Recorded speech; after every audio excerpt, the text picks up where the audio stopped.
And we're back. This is number 8. Number 8. This is Number 8. Number 8. Broadcast number 8. That's right. That's right. Wow. Well, Welcome good evening, back. evening, everyone. This is the second day of the I almost said Pastors Roundtable Rise of the Rise Conference. Pastors Roundtable Convention. Hey, wait a minute. Speak it into the atmosphere, baby. Speak it into the atmosphere. Speak it. The second day. It's been a good day. A little rain today, but Yes. But one today was a good day because somebody from the Pastors Roundtable did a unique ministry. That's right. That's right. Tell us about it, Dr. Henry. Listen, I had to humble some people today. Well, listen, today they had the 5K. They had the 5K. So I signed up for the 5K, and let me tell you something. It was a good experience. I came in, I don't know, I was around 20, 25, somewhere around there. Throw that in there. Yeah. Out of what, 26, 27? No, we had a lot of people. There was a lot of people out there. Yeah, I would say, can we say 100 maybe? Or something No, I think it's a little bit more than that. We could say it, but the reality is. No, that's right. It was about There's a lot of things we It was could more than say. 200 people. It was- more than 200 people, right. Yeah. But it was a That good we're cheering you on, right? Got It was more it. cheering you along. That's It was right. quite a bit out there. I was It was quite a bit. surprised. I That's was quite a bit. surprised. Yeah, that's good though, man. It's So good to see our pastors Yes. being proactive about health. And that's what it's all Yeah. about. Listen, the 5K. Or competition in his case. Not a competition, although that last thing I was coming, just trying to do something for the crowd.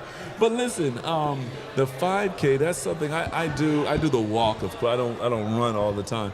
But every week I'm doing that probably about 4 to 5 times a week. That's good. Because of health. Real good. Because of health. Good. And so I was excited about this opportunity, and we made it work. Praise the Lord.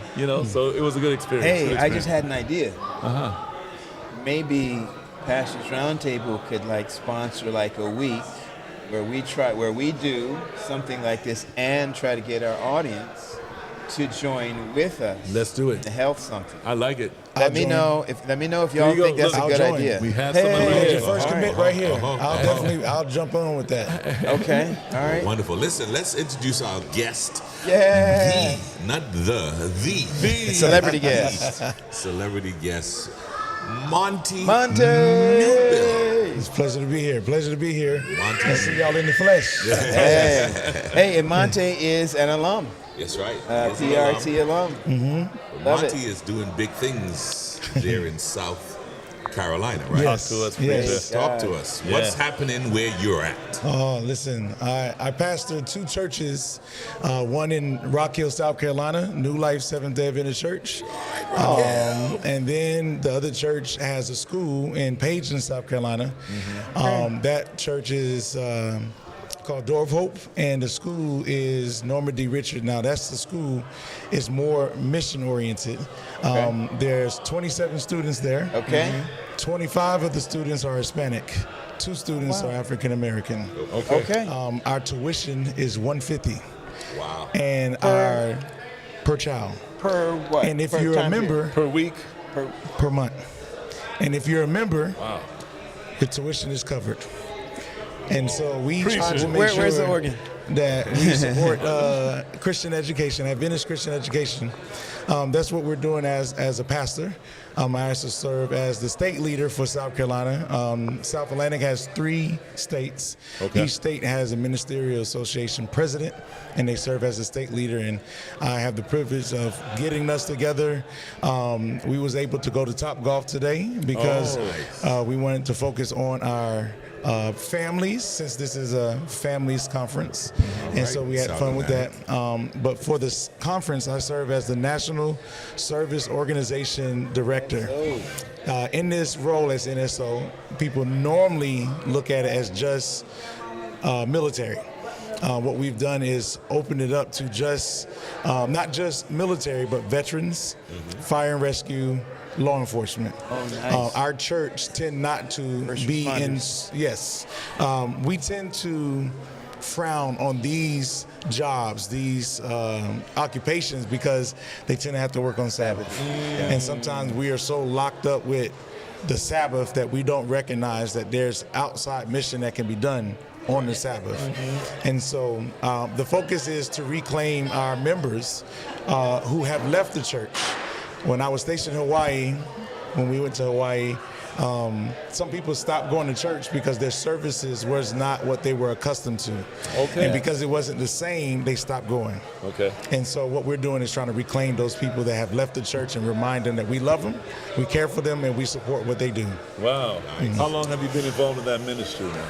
Officially since 2021, but in my career in the military, I served as the distinguished faith group leader, which is similar to what the NSO does, except I was pastoring a church without the official term as pastor. I was the leader of a religious service. Wow. Now, Rock Hill. Rock Hill is close to the border of North Carolina? Yes, it's Charlotte, North Carolina. Okay. Fort Mills, Rock Hill. Okay. I've been to Rock Hill. I've preached at Rock Hill before. Well, we need to make that happen again. Oh, absolutely. Yes, I loved it. Because I was thinking there was some church that I went to and it was close to Charlotte, because I think I stayed in Charlotte and then something like that. Okay. Yeah, it's Rock Hill has 4 universities, and so our focus have been trying 4. Wow. One's the HBCU for the AME Church.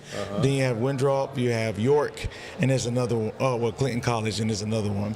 And so we just try to have communications with the students there. That's awesome stuff. Good stuff. That's awesome stuff. 4. So are you challenged with other religious organizations trying to vie for the same No. college age group? No, because what's interesting, the Clinton College is an AME church school. They just stay with them. Okay. Our church has gone into these other institutions to develop Bible studies and have connections with them, but none of the other churches do. In fact, in Rock Hill, there is no ministerial association so that we can come together. And I've been trying to establish one. But sometimes when we say it's hard to work with the brethren, that also goes with the people that's outside our denomination as well sometimes. So it's been a struggle. Yeah. It's been a struggle. Wow. We have not asked a lot of pastors this, but I'm thinking we probably should have. I'm curious. We know that our church, in so many ways and areas, takes a lot of hits from outside, even a lot from inside. Some of them arguably meritable, have some merit. Others maybe not so much. But I want to ask you, what is the, trying to think of a number, give me 2 things that you love about being a part of the Seventh-day Adventist. Listen, I believe the Seventh-day Adventist Church is and has the closest side-by-side obedience to what the Bible tells us. It is the closest. I know there's some that maybe feel like they're closer. Biblically speaking, we are the closest. Okay. The second thing I love about being a Seventh-day Adventist in the Seventh-day Adventist Church is this, and then this sounds interesting. If you're from Florida, and I go to a birthday party, the first question I'm gonna ask is that a Publix cake? The second question I'm gonna ask, is that whipped icing? Okay. It needs to be Publix and it needs to be whipped. For me, the whipped icing makes the cake better.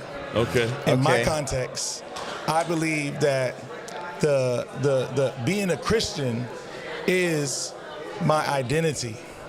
But my mission is being a Seventh-day Adventist pastor. Wow. So Christian I is the want cake.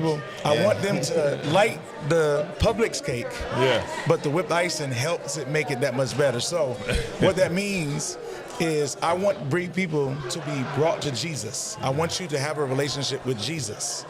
Once you have that relationship with Jesus, I want to let you know what your mission needs to be as a Christian. Wow. And I think the Adventist Church has the best mission when it comes to relating people to Christianity. That's wonderful. That's good stuff, man. So, Monty, listen, you've been here for a couple of days, like all of us at the Rise conference. What are some of the takeaways now that you have gathered from this conference? I know we want to focus on family, just having a good time, and that could be a takeaway. But what are some of the takeaways that you've had from this conference? 3 quick takeaways. Number 1, there may be a schedule, but if your family isn't central to that schedule, it doesn't matter. Come on, preacher. Yes, sir. Second thing is my oldest son proposed to his girlfriend, and we now have a soon-to-be daughter-in-law. What? We brought her with us because she's not Adventist, and we wanted her to see what the Adventist church do for their pastors, because she grew up and she had a friend that was Adventist. Okay. But that friend never spoke positively about us. Okay. So now she's getting a different context. So we're using this as an evangelistic way to introduce her to the Adventism differently. Third thing is family first, family first, family first. I love it. I love, y'all have been in the tech lab. I was never in the tech lab by myself. I always had either my son and or my wife and or my son, my oldest son, and or our soon-to-be daughter-in-law, because even though they're not technically in ministry, my oldest son does content creation. It may not be for the church, but he does it for his job in the Air Force. His girlfriend does the same thing, or his fiance. My son, middle son, Michael, is our photographer, our AV specialist, and our cameraman at both churches. So he's here looking at all the different things, and I'm seeing a different perspective of ministry for him. It's now like, I can't wait till we go back to the church so we can try this. And when I want to try this, my wife, she's talking about us doing a podcast. And so she won 3 things since we've been here that would help her in her podcast when she does travel, and then our podcast when we do together. So this conference has been a good one. It's been good. Wait a minute. She won 3 things. Yes, and I'm so glad you're not playing the lotto, man. Hey. Because for you to win 3 times, I will return at one time. conference, you return. We return time. For you to win 3 times. We're live, so it's being recorded. I'm so glad that you're not doing that, man. But listen, this is the first time I've been to this. Okay. The last time I was a student in Oakwood, and I've heard so much about this, but I enjoy being I'm an extrovert. I'm hoarse, if you can tell, because I'll see someone down the hall that I've seen only online in these last couple of years, and I'll yell their name out. It's good to spend time with each other. It's good to fellowship. And so this has been personally, spiritually, emotionally refreshing for me. But seeing my family get that same thing in their own way have been much more of a blessing for me to see that. Yes. That's powerful. Yeah. Well, listen, man. Thank you so much, man, for sharing with us on the Pastors Roundtable, man. My pleasure. Can I ask one more question? Yeah. And again, I think this is something that I'd love to ask others that come through as well. We've been seeing in the Adventist Church a lot of young people deciding they have no interest in pastoral ministry. Yes, man, right? listen. And we've even seen guys our age, younger, whatever, that started and just kind of tapped out. Said, I'm not doing this anymore. It's not what I expected. Mm-hmm. And sometimes I feel like, as some of us pastors, we have gripes and we have concerns and issues. And I think sometimes when people hear us voice them, that pastoral ministry looks really bleak and really somber and really depressing or whatever. Yeah. Is there any silver lining? Is there something that just makes ministry? What would you say to somebody who's contemplating it, but they've heard a lot of negative stuff? What would you say to them? We had a situation at my church not too long ago. In March, we had a community service day. Everyone came to the church. They invited their friends. I like things done a certain way because I'm military.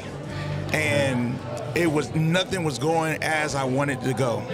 So as I was going to my office, I ran into 2 of my twins, members, who brought in their friend with their goddaughter. Holy Spirit said, ask them if she's been dedicated. So I was like, hey, what's your name? Is your daughter dedicated? Do you want your daughter to be dedicated? And she said, yes. that very service, since everything wasn't going as planned, we threw that in there. We dedicated her that day. Wow. Now, some people was mad, of course. Sure. 2 weeks ago, the mother of this baby that we dedicated inboxed me on Facebook and said, Pastor, I want to give my life to Christ. Praise God. I said, I'm going to be at church on this Sabbath. We're going to baptize you. Yeah. The biggest, most impactful moment I've had in my ministry, I pastored 4.5 years so far. You know how you hug somebody and you think that the hug is over and you let them go. Yeah. She pulled me in tighter, crying in the pool. I got a picture. I got proof. Yeah. That was the time I was like, all the negativity, all the other stuff that people say matters nothing, because this is what it's for. My Lord. Someone asked me that same question. I'll be real quick. I know I'm talkative. Yeah. What we have to do is focus on the positive, and the negatives that are there, talk to our therapist about that. Come on, preacher. Yes, because people look up to us whether we like it or not. Yeah. And when we speak negative about this work, it's distracting and deterring other people that God has called into ministry, and then therefore we're being disobedient. Wow. We're being disobedient, and we're being a hindrance to God's work being done. My Lord. Second thing, it has to be better mentorship. It has to be better mentorship. I've only pastored 4.5 years, but this pastor. But you've learned something. Yeah. That's powerful. I sit with Elder Edmund once a month and just ask him questions, and he takes time out to mentor me. We have to have mentorship. If we have the proper mentorship, that will cause us to start thinking differently about mentoring and ministry. Lastly, I'll say this. If God called you, that's it. It don't matter what the conference say. It don't matter what your family say. God, the Lord God of the universe, has called you for this, and he did not call you to strand you. So it ain't gonna be easy. Come on, preacher. It is not gonna be easy. Yes, sir. But it's gonna be right. Listen. Awesome. Pastor Wade, if you continue to talk like this, he may get another call from all these other presidents. This is Marty. God bless you, brother. Thank you. Thank you for coming on. Thank you so much. Y'all We'll keep be on praying doing for the you. great stuff that y'all are doing. Yes. Because y'all are doing exactly what we need in the aspect of reaching this global ministry. Thank y'all. Pray for y'all. Thank you so much. Listen, we're going to swap out guests. I have a friend of mine. Okay, I like that. I like that. That sounds good. Come on in, Elder. Listen, this past week, Elder Benjamin Jones, Pastor Benjamin Jones. Celebrity guest, once again. An alumni for PRT, but he ministered to my heart. Praise God. As you all know, my father passed, and Elder Jones says, I'm there. He didn't even ask where. He just said he was going to be there. Wow. Elder Jones flew all the way to Port of Spain, Trinidad, and shared with my family. It was just an awesome experience. I don't know if some of my colleagues from South Central, they might be a little bit jealous, but hey, don't worry about it. He'll do it for you too. But we hope that doesn't happen. But Elder Jones, thank you for being part of Pastors Roundtable. Glad to be here. Awesome. This has been going on for a while. You've been in ministry a long time. The Southern Union has been having ministers' conferences. You're in administration now, so you're part of the group that kind of gives the green light to make this happen. How has this conference been compared to the ones before? More and more of these conferences have moved from being administratively designed by administrators and focused on administrative priorities, and more designed by pastors. Okay. Oh, wow. For pastors. Okay. For the last two of these events, the ministerial teams in all the conferences have sat with their pastors and say, what do you need? Wow. Yeah. And they've met for the last 2-3 years, and all of this year, to take what the pastor said they need with their mental issues, with their post-COVID issues, with their shrinking churches, with their families and others in trauma. And said, we don't need more talk. We don't need more just preaching at. Yeah. We need tools. We need help. Right. And so I'm applauding the ministerial teams, the senior pastors who actually crafted this so pastors can walk away with that piece. The other thing, the last time we had this, we had 100 seminars. Wow. We tried to cover all the bases. So that meant you had 100 seminars. You could only do 2 in the morning and 2 in the afternoon. You feel guilty because you missed the other 80. Yeah. When you found the place for the one you wanted, it's only 45 minutes. Yeah. When you got there, they were 15 minutes in. Right. When you sat there, you heard 20 minutes. They're done. You had major questions to ask. Right. Yeah. They don't got time for your questions. The seminar was more for them than for you. Then you had seminars all day. Yeah. So you were as tired in the workshops as you were at home. There was no reason to come. Right. So they heard that. Okay. So we had fewer seminars. Okay. We had the afternoon off. You ought to hear what the wives and children are saying. Thank you for some time for my father. God. Thank Yes, you sir. for time for my children. Thank you for time to see colleagues. Now, somebody who's been in COVID 2 years and still away from people for another 2 years. I'm a church pastor. I got 50 members. I'm in Mula someplace. I don't see nobody. Right. I'm depressed. Now I come here and I see friends I haven't seen in years. I seen guys that went to Oakwood with, guys that went to Southern with, people I've touched with. Now I'm a part of a group that hugs each other, supports each other. I feel alive for the first time in a long time. Wow. And this ideal rise, woo-hoo, I'm rising. Yes, sir. Yes, And then sir. the speakers have been right on where I needed. Okay. And dealing with issues that are meaningful to me. The labs and the preaching things have given me tools so I can go back to my church, feel better equipped to handle, but better, my mindset is better. Right. My stress level's left. My wife smiles. Come on now. My kids are no longer blaming God for taking away their father. Mercy, For the church is more important than we are. Right. And pastors have been thanking me all day. Thank you, Pastor. Thank you. Thank you, Mr. President.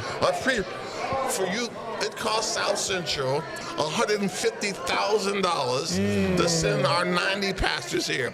But it was worth every nickel. Yes. Though things are stressful, money is tight. Right. We've, in our conference, felt our pastors needed that. If we had to shut something else down, we would. But these men and women have earned this healing and this part. So Man, that's why this is different than the ones before. That is awesome. That's awesome. That's awesome. President Jones, again, thank you so much for coming on the round table. You have a wealth of experience, and we can all glean from that. Here's a question that I want to ask. What type of pastors are needed in this day and time? What type of pastors, what type of leaders are needed in this day? We're talking about post-COVID. We're talking about the world as it is. What type of pastors are needed? This fractured, splintered, polarized world. Culturally polarized, politically polarized. You know the hosts. What people are telling me, the preachers you're sitting as, Pastor Jones, are great preachers. Okay. But they're not good connectors. They're not pastors. Okay. So people are hungry for pastors that not only can touch their heads, but connect with their hearts in their situations. I also need pastors now who know how to communicate biblical content in relative ways, in the language that the people will hear and their experience. But I also need pastors who will model that. You know, you can tell the members, you need to go out and visit. Well, Pastor, when is the last time you went and visited? When did you touch base and bring a friend who was not at the Adventist church so that they can see what that looks like? I thought it was just for the members to bring a friend. Come on, Pastor. When did you give your last Bible study? You tell everybody you need to study. And Pastor, You haven't given a Bible study in 20 years. Mercy. You have done no Mercy, evangelism outside of corporate evangelism. Yeah, So yeah. people are watching that kind of piece. Yeah. Yeah. You move from being a pastor to a corporate agent. I have appointments on Monday and Tuesday. If you want to find me, you got to get me on my secretary. Don't call me on Thursday because I'm golfing. And unless you die, don't interrupt my regular schedule. Mercy. Yeah. I need pastors who see themselves as servants. Little churches who don't get much attention have the idea that me as an administrator and we as pastors don't care about them. They're stepping stones to the major churches. That's not so. Okay. But to change their mind about who they are, we have to see in that 50-member church in Florida, in that 5-member church in Mississippi, in that little church in Georgia, we have to see a city of 30,000, that my little church is going to change the city. Yeah. And when you have a bigger vision than your 5 or 6 or 20, and see in them great potential, quit talking about them or what they don't have, and start talking about what you do see. That's powerful stuff. And when you see prize and blessings and effort and energy in them, you see what they don't see. And here's been my experience in the past. When I see you as a great person with tremendous talent, and you don't really believe that, but I see it, then you try to find it. Well, Jones said, I've got potential. I haven't seen no potential, but if the pastor says I have potential, I must have some potential. Yeah. And then give opportunity to stretch that kind of potential. God doesn't need a bunch of people. He just needs a few believers who see. And when young people and old folk actually see that you are there for them. I had a pastor who came to one of my small churches. Y'all make fun of that church. It's the Soso, Mississippi. I got Soso. It's in my conference. So he came to pastor the Soso, Mississippi church. When I went to visit them, he said, this is the best kept secret in all of South Central. Come on. Hey, y'all heard that. Who was the best? Y'all thought first. Stop messing with Soso, y'all.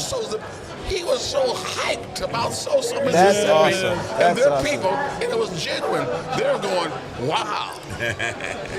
This guy believes in us. Right. Love that. And his energy changed the whole energy of the district. Yeah. There was another church attached to that called Laurel, Mississippi. There were but 2 people left in Laurel. One was a member, she was a treasurer. The other was her husband, who was not. He called me, Pastor Jones, I'm giving you the keys. We're done. I said, brother, don't leave yet. I've got a pastor coming there. Okay. So when that same pastor came to Laurel with 2 people, he took the keys and breathed into them. Come on, preacher. When I went to visit them, there were 2 people with 12 people.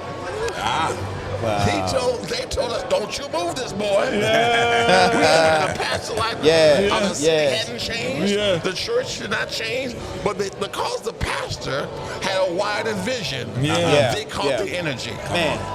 I need pastors who are resilient. Yes. This work is not easy, will not get easier. Yeah. True. Okay. This is not a sprint. Yes. This is a marathon. Come on. You walk into a dead church who's been dead for 25 years, you're not going to make it alive in 2. Right. Right. You say, what tell me, well, Pastor, I'm only going to be here for 3 years. What can I do? Do something. Something. Do something. Make your 3 years, 4 years, 5 years count. Yeah. If you're the person who just breaks up the soil, break it up. Break it up like crazy.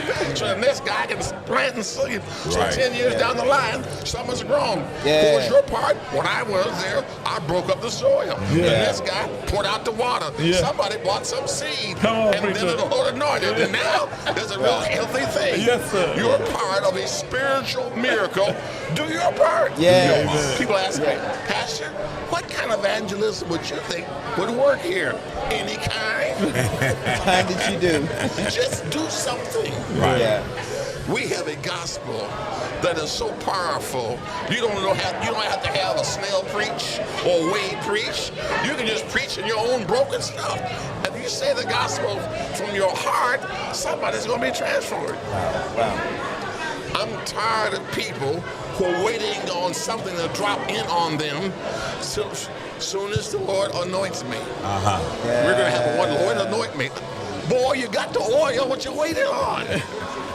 You want God put 4 or 5 more gallons on you? Yeah. Light the fire. Light the Yeah, fire. yeah. I said, Lord, you sent me here. I know I'm called. Use me. Yeah. I need pastors now who also have other skills. Okay. I'm saying to you young pastors, beside getting your BA from someplace and your MD from someplace, you need to become social workers. You need to become focused on public health. We're working on a climate that is about to change. The church started out several centuries ago being the network for the poor. Yeah. Now in the 21st century, with a racist country and a divided church, we will once again become the network for the poor. We're being positioned to be the leaders in Black America.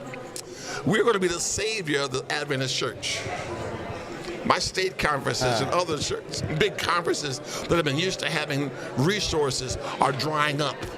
For the first time, they're not having the money or the people to be able to survive. They don't know how to survive. We've been survivors all of our ministry.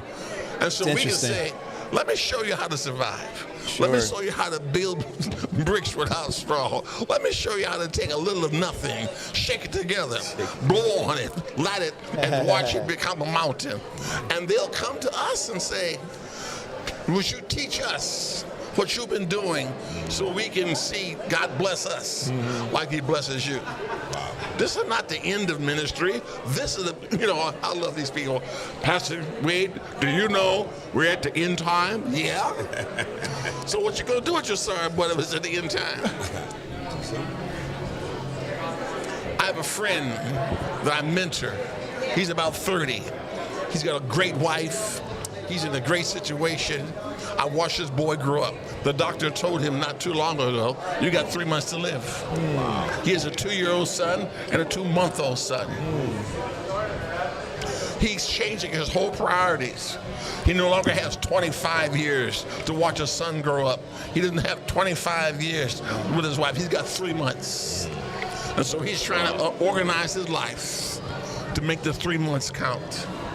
If we believe it's the end time and the devil is going to play crazy, we need to begin lining up our agendas for end time kind of battles. Wow. Yeah. The time will come that we're going to lose the right to be out in the streets preaching. We're going to be an underground church. While we have time to reach people, quit fussing about the church, fussing about the order. Go do your work. Yeah. We are not reaching indigenous people anymore. Yep. Yeah. We're not reaching Black America. As middle-class blacks, we're not even touched with the people we came from. Right. I grew up in the projects. All my people were in the projects. But now you talk about projects. Oh, I can't park my car down there. They'll steal my tires. What the? Gotta watch those people. Who are those people? Those people are my people. That's right. Lucy is still my cousin. All of us have folk in our family who are broken, addicted, and having issues. They ain't somebody else's people. Those are my people. Nobody knows them like I know them. Yeah. And if I connect with them, they'll see me as an asset. I remember in the 60s and 70s, during the civil rights movement in Detroit and other places, they were burning up places. But they weren't burning the Adventist church up. Because the Adventist pastor and the Adventist church and them were feeding them and talking to them and were safe places for them. They were protecting them because they saw them as a people who cared about them. Right. They don't even know us now. We drive into our church, we have a great time, and then we disappear. We have to turn that around. Absolutely. Yes. Awesome. I didn't mean to be all that loud. No, this is good stuff. Our folks need to hear from our administrator and hear the passion and the excitement, because we don't get that. We don't get that. So what has been your most favorite moment here at Rise? I love Pastor Day's presentation last night. The young lady, she was right on it. I love Elizabeth Talbot's talking about we don't have 28 doctrines. We have one doctrine. That's Yeah, that Jesus was Christ. good. That was And good. everything else needs to be put into that piece. And the way she framed the three Yeah. angels' messages, Yeah. I love Yeah. it. Yeah. Our King won. Yeah. That one did not. Yeah. Choose the one who won. I said, sister, I'm gonna take that back. I'm gonna use that. Yes. And that kind of simple clarity about the gospel and its goodness is the message that we bring that nobody else could bring. Right. Yes, sir. Awesome.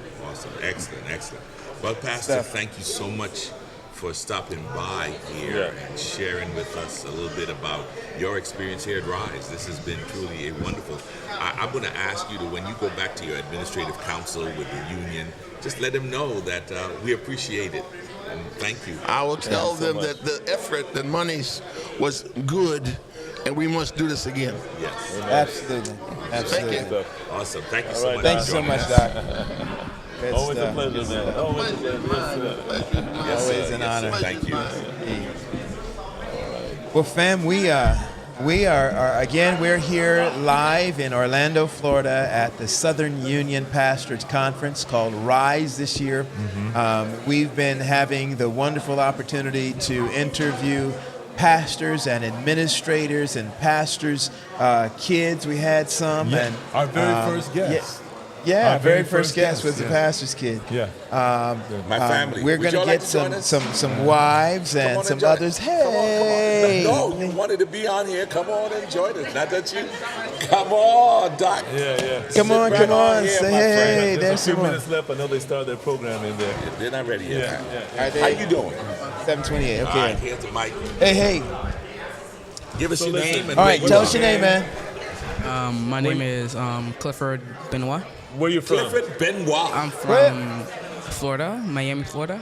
Miami, Florida. Miami, Florida. Miami. All right. Good stuff, man. So how have you been enjoying this conference, Rise? Have you been doing some fun things here? How has your experience been so far? My experience been pretty good, especially with the children's program. Okay. That's good. Like 11 to 14.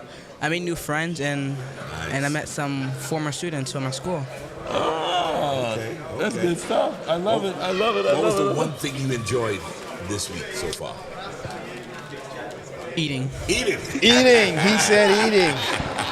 So I got to ask this question. Was it the eating here at the conference or eating Elsewhere. out?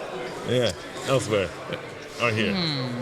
Dum, dum, dum, dum, dum, Yeah. dum, A little bit of both. A little bit of both. Good answer. All right. Good Awesome. answer. Good stuff. Good stuff. So your dad pastors or your mom pastors? Which one? My dad. Your dad pastors. You gotta find out these days. You never know. So, are you planning to be a pastor? Are you one of those guys who are looking to become a pastor like dad? People keep asking me that, but I'm not sure if I want to become a pastor. Okay. What you thinking of? What is it you're thinking you want to do? What? What are you thinking you want to do? What would you like to become? I want to be an artist. Yeah. All right. What, a drawing artist, a musical artist? Drawing. Oh, look at you. All right, awesome.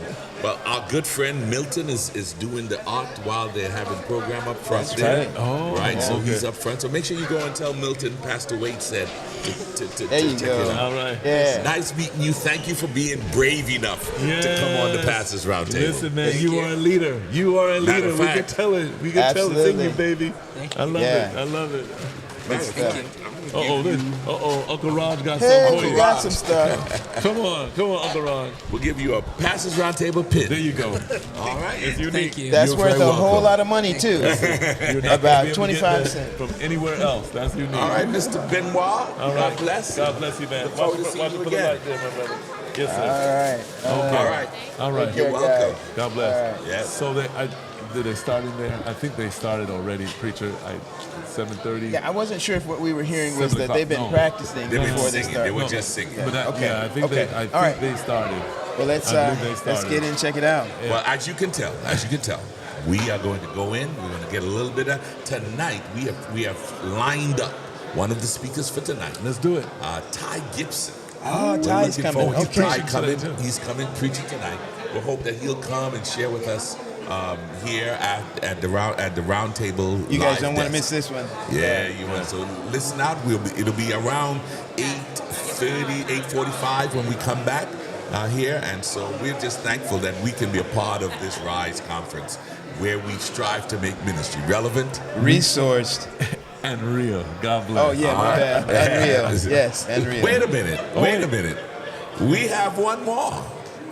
We gotta give him some time. We got to give 2 him minutes. time. Come on over here, Doc. We're going to slow there down. he is. We're going to slow about to down. end The it down. 100, We missed him. 191 is his number. Let's bring on 192. V. 192. Yeah. And she straightened us out. Oh, We so, 191. listen. We so straight now we can bend. Oh, wow. Oh, that's Come right. on, Pastor Preston. So you didn't count for that. All right. You guys are holding it down. Y'all don't need us, man. We want to get Kelly on there. Well, come on here, Chief. Come on in and talk to the folks. 2 minutes. 2 minutes. Give us 2 minutes, man. Just 2 minutes. Talk about what? What are y'all talking about? Anything you want to talk about, share with us. We want you to tell us about how Rise has been, man. Wrong guy to ask. Okay. All right. Well, listen. I got one other question. I think it'd be a good question. All right. For you. Come on around so the folk can see you. They don't know who I'm talking to. Yeah. You only have 5 minutes because I know they're starting something in here. Okay. Oh, he's gonna be here in 5 minutes. Okay. I really want to. Yeah. No, we want you. Yeah, we want you, but let me ask Pred's question real quick. Stand here, man. Okay. All right. Well, we'll get to it. We have with us the president of the South Atlantic Conference. SAC. SAC, Dr. Preston. We're so glad to have you here at Pastors Roundtable. Oh man, it's great Yes, to be indeed. here. I heard Hey, you is this guys the were first doing time? Some great things. Yes. Have we never had you on We here never had you before? on. I mean, we're just He's an been awesome busy.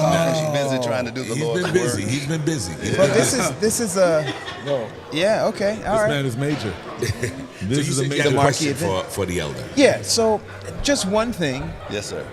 that is the most exciting thing to you about being a Seventh-day Adventist in a time like right now, where the world is so divided on so many fronts, Fractured. divided politically, fractured culturally.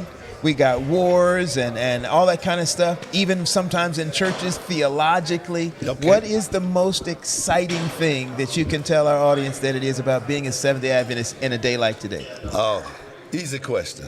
Really, Okay. it is. Because as an Adventist, and I've read the Bible, I know how the story is going to end. Come on, preacher. It is not the story itself Right. that my hope lies.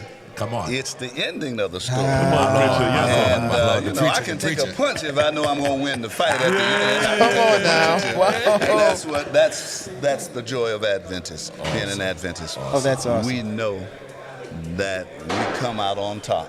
Nice. We know the King sets up a kingdom Yes. that will last forever. My So Lord. who would want to be a part of that? There you go. Good stuff. I love it. Good I stuff. Love it. Well, we know great things are happening in South Atlantic. Yes. Oh, Yes. I mean, great it's for great. us. It's great. Yes, we will definitely. Stuff happening over here. Not too sure what's going on. We got it. We're good. We are so good to have one of the South Atlantic. I don't want to overshoot it, but I've followed this pastor on social media. Oh, man. He hails from the great city of Brooklyn. No, yeah. He made a name. He grew up in Brooklyn. Yes. Okay, all right. New York, and you know the folks in Brooklyn love him. Yeah. But he came south. And he has been blowing it up ever since. And by the way, Dr. Wade was my chaplain at Northeastern Academy, so everything that I am, I owe to this gentleman right here, man. Wow. Love You it. see- Love you it. see Love how it. the Love Lord it. works? Good stuff. Pastor Daniel Kelly, we're just so glad to have Yes. you. You are where now? I'm in Atlanta, Georgia, at the Maranatha Seventh-day Adventist Church. Awesome. Okay. So something happened. Yes, Something happened in Atlanta. Something happened. is happening. at Something is Maranatha. happening. So, can you tell us Yes, sir. the mighty movement Yeah. of what has happened in the last couple of weeks? Yes, There yes, yes. in Atlanta. What church again in Atlanta? The Maranatha Seventh-day The Adventist Maranatha Church. Seventh-day The Adventist. Talk to Lord us. returneth.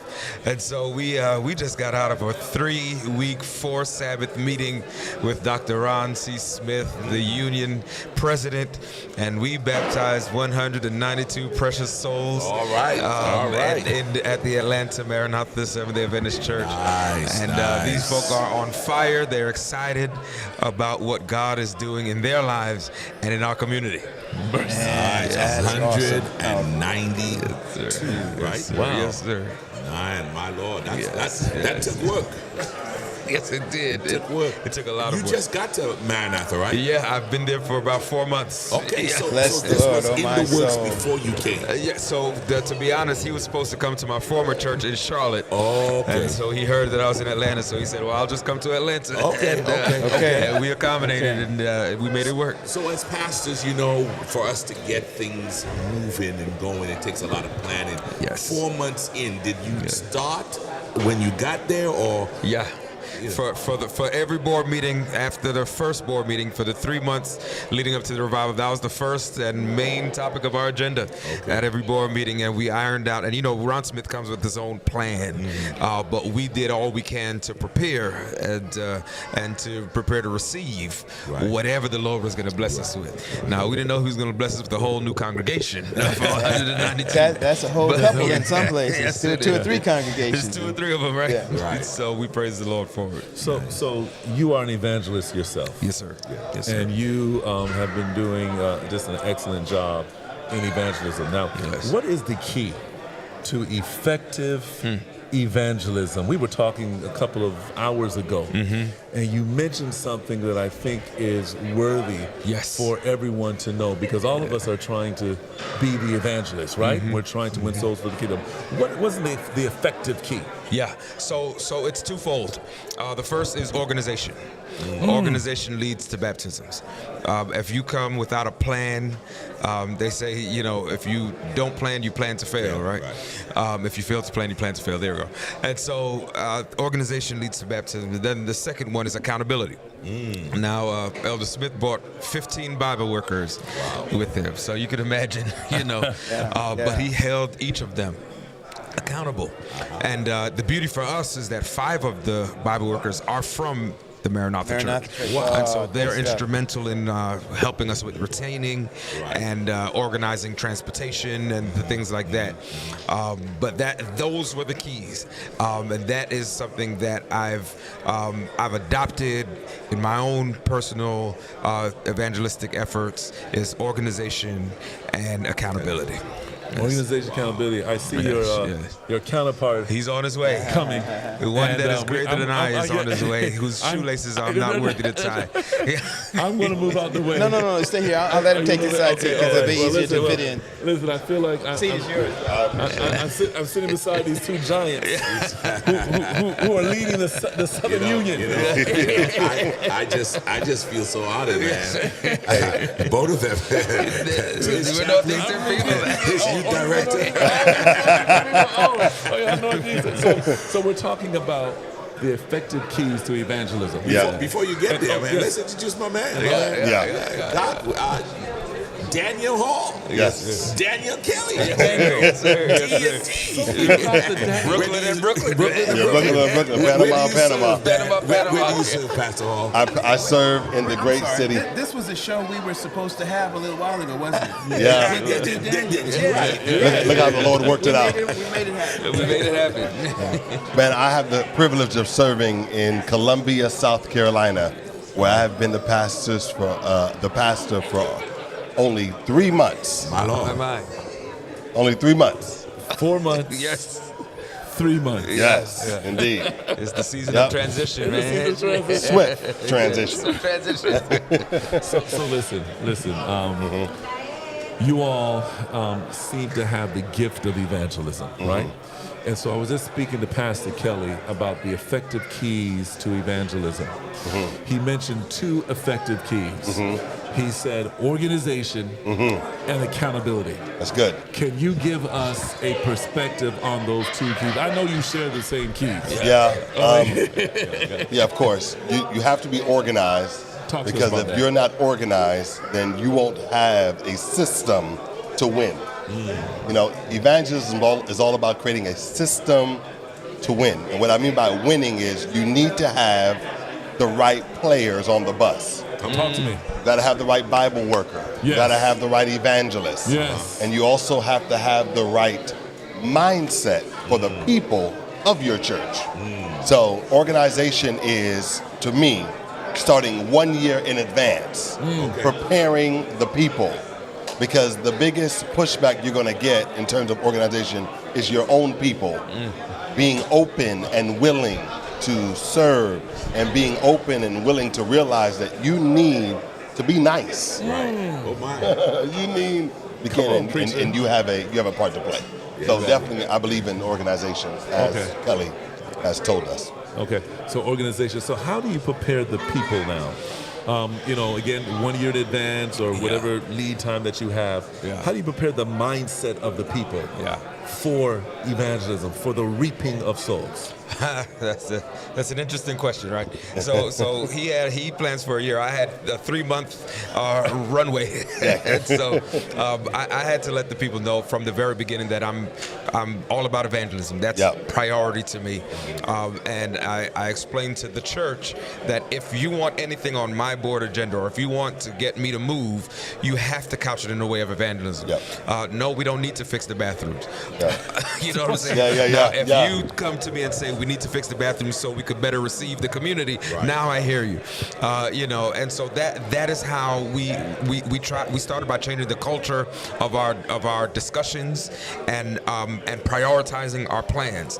And I made the church aware of the tenets of evangelism is accepting people where they are and as they are. I told them not everybody's going to come already packaged. We have to be able to accept them and be flexible. And so we had a few meetings and scenarios and planning to receive the community so that the community felt very comfortable when they came. You said scenarios. Yeah. You got to role play, man, because Oh yes. these folks would act brand new, And I told them, remember where you came from. Some of us, we've been saved so long we forgot. We forgot where we were before the Lord saved us. So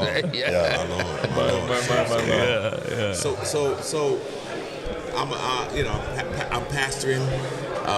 Maybe not even pastoring. I'm a layperson listening to this. Yes. Maybe I don't feel my leadership is on fire like what they're hearing tonight. What are some of the things you can encourage a layperson to do or to say or to even pray to help them kind of ask the Spirit to get this kind of energy from your leadership? Well, I would say be a committee of one. The change you need to see, let it begin in you, right? The change you need to see, let it begin in you. It starts with personal evangelism. It starts with being responsible for yourself. So if your pastor's not going, you go. If the church is not doing anything for the community, you do something. And it only takes a spark to get the fire going. Didn't we sing that when we were young people? It only takes a spark. And then the whole place will be ablaze. And so just get started where you are with what you have and let it catch on. And if you don't know what to do, you could always call Pastor Kelly.